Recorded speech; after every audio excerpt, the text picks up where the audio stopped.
Thank you for joining Wars of the Roses as we continue with part 7 of the Genius of Freemasonry and the 20th Century Crusade by J.D. Buck.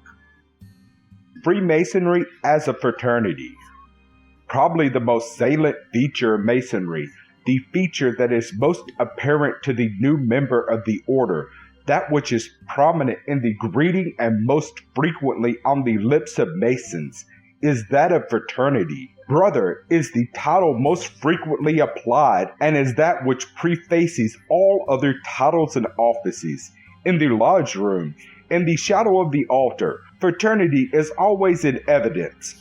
There, certainly in this country at least, Masonry regards no man for his worldly wealth or honor. Every lesson taught in the lodge has direct regard to character, manhood, and fraternity. It undertakes to bring to the front the essentials of all these qualities, to make them clear, to emphasize them. Thus, the atmosphere of the lodge room is the most genial that can anywhere be found. It is rare indeed that discord or friction exists there. All brothers meet upon the level. This by no means implies that no distinctions are not recognized or honors bestowed. Every Mason is justly proud of the honorary achievement of his fraters, but like brothers of one family, where one, returning after successful achievement in the outer world, would find his place reserved at the table, and instead of looking down on the rest of the family, he invites them to share in the honors nobly won and bestowed upon him. The Masonic Lodge seems more like a family gathering than almost anything that can be found elsewhere.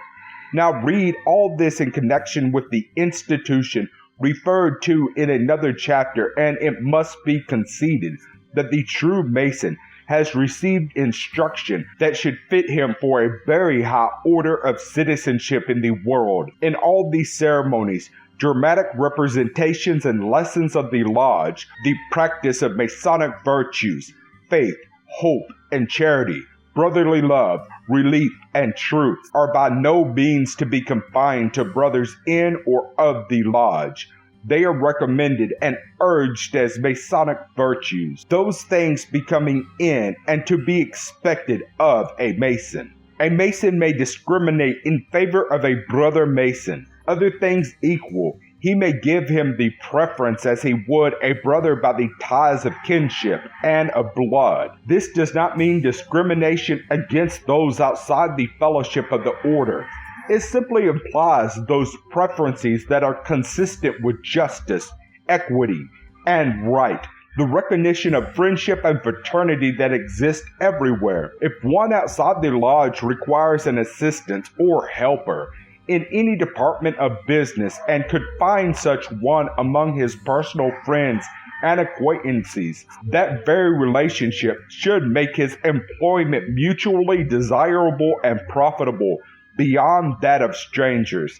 This would work injustice to no one. It might prevent disappointments. Now, as a matter of fact, this logical and practical application of fraternity is too often overlooked by members of the order. Masonic employment bureaus exist in most large cities, and committees in the lodge are appointed to look after the sick and relieve distressed, worthy brothers.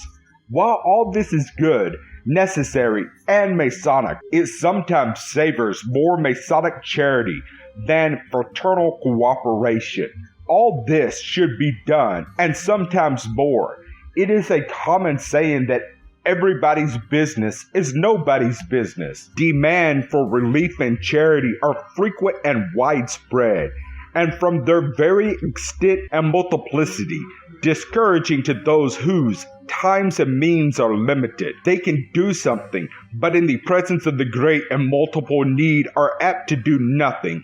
Now, if the members of the order recognized at all times not only that they are fraters, but at the same time determined to be, in the broadest and best sense, helpers of others, mutual confidence and cooperation would result. Thus, The fraternal relations of the lodge would secure mutual benefits and helpfulness in the world outside. This has been demonstrated over and over again in the work of the Masonic Employment Bureau. Mutual confidence and mutual benefits are thus secured at the outset, and they seldom lead to disappointment. The strife today between capital and labor, between the employer and the employed, seldom regards justice and equity. It more often represents jealousy, envy, and resentment. The loss is mutual, though by no means equal, as capital at the present time has the whip hand. In the aggregate, the employee loses 2 millions, to the employer 1. But actual statistics, and at the end of the strife, whether strike, lockout, or boycott, the original conditions remain, only with an added bitterness and ill will. This might all be changed if real fraternal relations existed between employer and the employed. Fraternity would lead to consideration and cooperation, and even arbitration, which promises so much and is so seldom honestly tried or desired, would seldom need to be invoked as an object lesson to the whole world. Such a condition would be of exceeding value. If the Masonic fraternity really represents an ideal republic, why should it not be the first to solve the economic problem, so that it would stay solved and thus prove to the world the truth and beneficence of Masonic principles? Masonry is not socialism in any sense in which that term has been defined.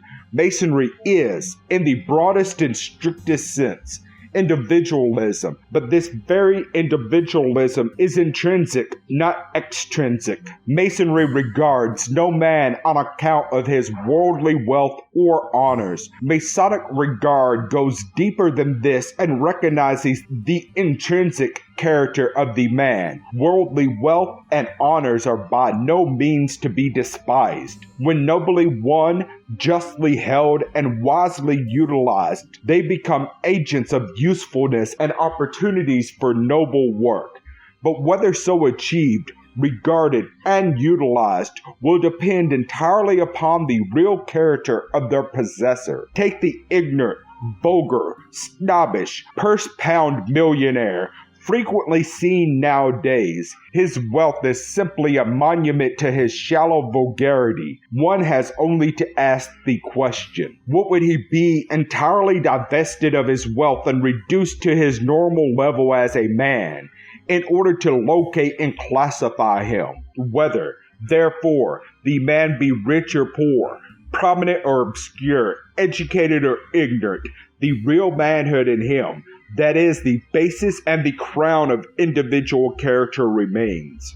No place can be found where the essentials of real manhood are so recognized, applauded, cultivated, and honored as in the Masonic Lodge. The fraternity that exists between selected men so educated should be more than a name. The one thing that is shared in common is the feeling and expression of brotherly love, and this sentiment carries with it appreciation of the genius characteristics of manhood and of noble endeavor possessed by each and every brother of the lodge. Masonry deprives no man of any real honor, nor does it undertake to reduce all men to one common level of mediocrity, nor to prevent them from doing their best and their utmost, as do some of the trades unions today. When the differences between men are recognized to the fullest extent, differences in intelligence, capacity, opportunity, or experience, with the sincere fraternal feeling of reciprocity, mutual helpness and mutual benefit are sure to result from intimate association. Here is no communism, for each is benefited as much in giving as in receiving. Each is thus enabled to do his own work better, and all the more and all the better to realize selfhood. Does all this sound like a homily? Just nice sentiments nowhere found in practice? No Mason can say that they are not the sentiments constantly held aloft and illustrated in the lodge, and suppose these principles and sentiments were carried out to the fullest extent, precisely as here set forth, would anyone be the loser? Would not mutual good result all around? Can anyone study carefully the whole ritual and witness the dramatic ceremony of initiation and come to any other conclusion than that the whole institution was designed for this purpose, to bring about just such results as I have indicated? This is brotherhood, and is far removed from what most persons regard as charity. One thing seems certain, and that is, if real fraternity is not designed here and cannot be realized in the lodge, we shall look for it in vain elsewhere. The barriers of superstition, intolerance, and fanaticism are entirely removed. Everywhere and in all times, these are the sources of the most bitter hostility amongst men. The most cruel and relentless wars ever inaugurated have been waged over a text of the Quran or passages from the Bible, and concerning things having no practical bearing in life. The Masonic fraternity, all this is held aside. Theology, creed, and dogma have no place in Masonic literature. God is. The human soul exists, and it survives the death of the physical body, and brotherhood is a fact in the foundation and superstructure of human life. Explain these things in your own way. Deism, pantheism, and philosophical materialism come to the same conclusion. They differ only in forms of expression.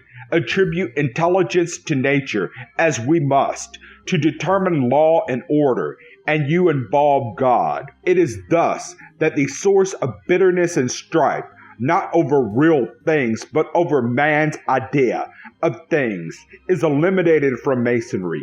Masons may thus compare notes and exchange views and find no cause for hostility and no disposition to quarrel over that concerning which we actually know nothing, but have simply ideas, concepts, or opinions. This fraternity, so fostered and encouraged by eliminating dogma and superstition, puts every real truth in a clearer light. It enables every intelligent person to distinguish between religion and superstition, and to hold his own convictions without unkind criticism of or from others. People never realize how much we are alike and how much we hold in common till they compare notes like brothers in order to find, if plausible, a common ground of agreement. They too often seek grounds for disagreement and end with criticism and condemnation. If progress is the law of all life, the time will never come when all men will be equally intelligent or interested in the same problems or pursuits, or arrive at the same conclusions at any given time regarding the things most useful or desirable, or how the problems of nature, of life, and of human destiny are best to be solved. Individual intellect means diversity, not unity. The mind of man is the explorer, the pathfinder, while the anchor is in the heart, in the affections, in the love nature. The love of home, all filial affection, and fraternal regard are relatively independent of intellectual attainment. If we are to wait for the millennium, till all men are equally developed intellectually, till they accept the same philosophy, believe in the same theology, and vote the same ticket, we shall forever wait in vain. Diversity all along these lines continually increases as evolution goes on. Intellect provides diversity, fixes ranges of experiences, and determines resources. It provides incentive to action instigated by curiosity and gives continually new fields for exploration. The heart, the affections, and the love nature differ from the intellect in all these regards. The heart anchors us to the old home, humble though it may be, to the old associations, the old familiar faces. The love of God passeth all understanding. The mother love, That love which seems nearest the divine has a special tenderness for the sick or feeble child, measured only by its needs and its helpfulness, and is untiring and inexhaustible. Love is no respecter of persons. It is spontaneous unless we quench it by indifference or selfishness. And when we do this, we are the greatest losers. Love or fraternity is an emotion, a feeling, a sentiment, an attitude of the soul. It is the life of the soul, as magnetic vitality is the life of the body. The loveless and selfish individual is the most unhappy of mortals. The more he grasps, the less he really possesses. This treasure of love, the welcome guest in the kingdom of heaven, within us, the children, the friends, the objects of our affection, these are our real possessions. The impulse of human kindness, the kind word that springs spontaneously to our lips, the helping hand that is quickly extended, the love impulse that is not calculating, but spontaneous and always ready. Who is not drawn to these? Who does not recognize these and make obeisance? Here then is the bond of union, the golden chain that binds humanity together. Here's the common basis, the common need, and the universal crown of human life. If all men recognized this and responded to it, the millennium would be here now. Kindness, cooperation, mutual forbearance, and mutual helpfulness would be to the mutual advantage and happiness of all. Not one, rich or poor, wise or foolish, would be left out. Civilization, or the well-being of society, does not wait on more knowledge, more resources, nor on higher intellectual achievement. It simply waits for the will to do what we already know to be just and right. It waits for us to realize that selfishness and greed do not pay, but forever defeat their own ends. It waits for us to open the windows of the soul, to let the bats of superstition, the shadows of fear, the serpents of intolerance, and all the foul vapors of selfishness out, and let love with its divine radiance come in. One face, the Redeemer, love to glorify the kingdom of the human soul. This is the fraternity, taught all around the world in every lodge of Freemasons. It is realized and exemplified here as nowhere else. Speak the word or give the sign in Europe, Asia, Africa, Australia, the Americans, or the islands of the sea, and there stands a brother with outreached hand, ready to serve and to help, to go on foot and out of his way to succor, protect, or defend. He is a brother, and that is enough. One might fill volumes in proof of this. Some of the deepest and dearest of lifelong friendships have originated in this way. Officers and soldiers of hostile armies have recognized each other as no longer enemies, but brothers, with all that the term implies. Love is not only the sweetest and dearest, but the strongest thing in the world. The flaming sword melts in its intenser ray, and having consumed all meaner things and become triumphant, all in all, it stoops to kiss the babe in the manger and comfort the poorest and meanest of the children of men. One touch of kindness makes the whole world akin. When we are tired of fighting and competition, selfishness and greed, we will all open the windows of the soul and let love come in. Nothing but love would wait so long and enter at last with a smiling face. Religions, so far as they are presented by theologians, creeds, and dogmas, are not and never can be the basis of organizing humanity as a whole. As already shown, and as the history of the world and of every religion proves, here is where mankind disagree and fall apart.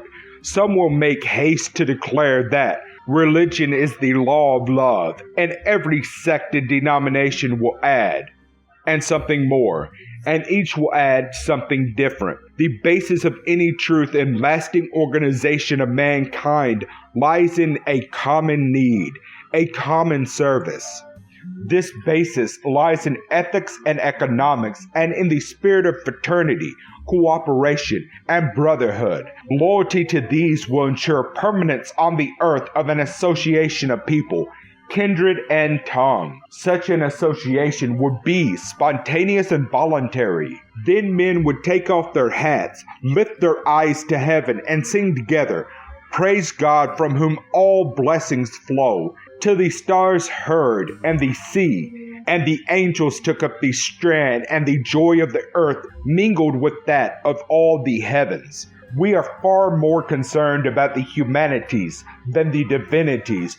When we recognize and serve the humanities, the divinity of human life will walk glorified among the children of men, and we shall crown him as the angel of peace and worship him as love. Thank you for watching, and please don't forget to share, like, subscribe, and comment. If you can, please consider donating to Wars of the Rosies. Links to PayPal and Patreon are in the description. Thank you so very much.